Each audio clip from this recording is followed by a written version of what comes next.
Summer Storm, written by Emma Lynch.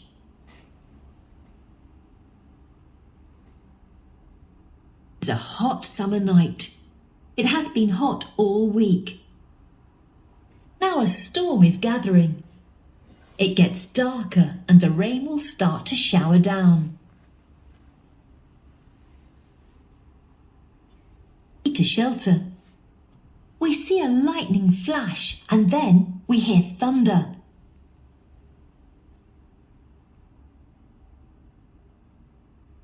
We see lightning as we hear the thunder.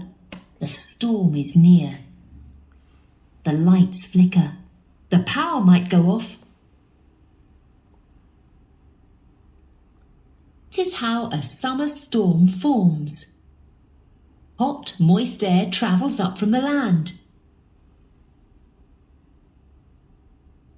Hot air cools. Raindrops form.